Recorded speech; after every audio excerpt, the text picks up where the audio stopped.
thank you all for coming. Today, I want to talk about a pretty serious topic of hearing protection. A recent study by the American Society of Ophthalmologists have found that only 1 in 5 people actually use hearing protection. And 1 in 10 people will end up losing their hearing by the time they're 60. So to prevent that, we're going to cover a couple different topics today. We're going to cover when hearing protection is needed, the 2 most common types of hearing protection, and then 3, how to properly put in an earplug, and how to properly fit earmuffs. So right off the bat, when's hearing protection needed? A lot of people ask that. A lot of people say, well, is this too loud? Is that too loud? So a rule of thumb is if you're standing next to somebody and you have to yell to communicate with them, it's going to be too loud. That's when you need to turn the radio down or walk away. Another thing you look for is when you go home at the end of the day, your ears are ringing on your drive home. That tells you at some point throughout the night or throughout the day, you were exposed to too high decibels. And just a couple examples, normal conversation ranges at 60 decibels. At 60 decibels, you're safe. You're fine. A lawnmower is 80 to 90 decibels. Now OSHA states that 85 decibels is a limit for 8-hour exposure. So unless you're mowing for 10 hours, you'll be fine. Take a look at your music, headphones.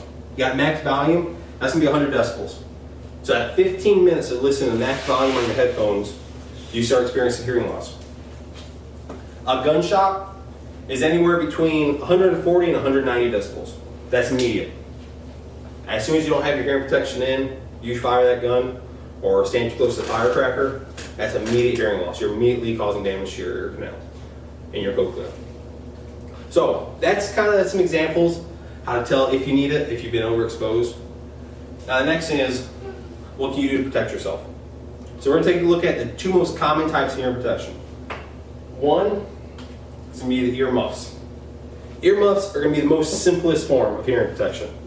Now it's important to remember on these, when you use them, you want to make sure that they fully enclose around your ear, but then the top, you need to press down so they're snug in your head. If they're not snug when you're walking and working, they're just going to be going like this, and they'll get loose. So put them on, make sure your ear is fully inside the capsules, they're sealed, push down, and they're secured. Thank you. Now the next most common are going to be earplugs. They come in a variety of different shapes, sizes. Not all earplugs will work for the same person. Like I said, there's a variety of shapes and sizes. What works for me might not work for you. So it's important to take a look, talk to your health and safety consultant, and see what they recommend. So right now, everybody should have an earplug. Now, when you start putting this in, you want to put it between your thumb and your pointer finger. And you want to nice and evenly roll it back and forth and squish it down. Make like a snake. Now some people will use 2 fingers with their thumb, and some, to get the strength, will actually use 2 hands. But it's important when you roll it, take a look, and you don't want any creases. So you want a nice even roll. So right now when you get it nice and tight as you can, put as much pressure as you can on it, what you want to do is with your opposite hand, reach over your head, pull the top of your ear up and out. Now when you do that, that's going to open up your ear canal. At that point, you can take your earplug and put it in. Once you put it in, you're going to start feeling it expand. That's good. You want that to happen. You want it to expand because that's what's going to keep your hearing safe. It's going to close your ear canal and protect your cochlea. So you guys take them out now. Everybody look good. A thing to look for when you put these in is if they're hanging out. You want them flush with the ear. So if you got one looking like that, that's not in right. That's not doing anything. So you want to make sure that's all the way flush with your ear. That's when you know it's in right. Also, if you can still hear when they're in clearly, it's not in right. So you want to pull it out, reposition it, get a new pair. So we talked about signs of hearing, or signs of when you need hearing protection. talk about the two most common types of hearing protection. Now I want to run you through an example. So the basic ear structure goes outer ear.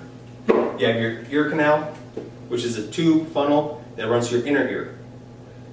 Your inner ear is right behind your eardrum. Now within that, you have the cochlea. Cochlea looks like a snail shell, just a spiral. And all along the spiral, there's little microscopic hairs. That's what picks up the noise. When you talk, they vibrate, it sends impulses to your brain, and that's your brain triggers the sound. So what happens is, let's picture that's your cochlea, your little microscopic hairs. All right? A normal conversation, 60 decibels. They're just going to be sitting there vibrating. That's normal. They're not getting damaged or healthy. But then when you go out in the shop, somebody's cutting, somebody's welding, somebody's grinding, and all of a sudden you go up to 100 decibels. And now instead of a little vibration, now they're getting harder.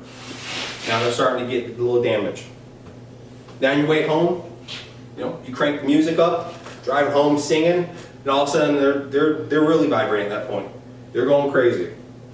Then you pick your husband or wife up, let's go to the concert, go to the club.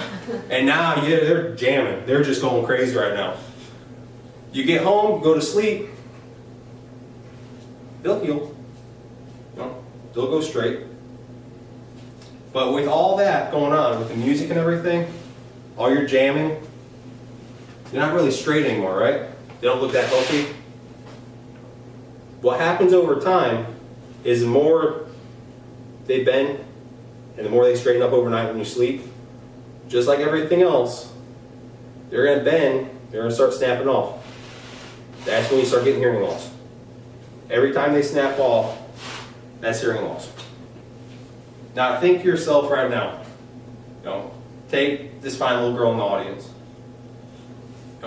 Her parents want to hear her.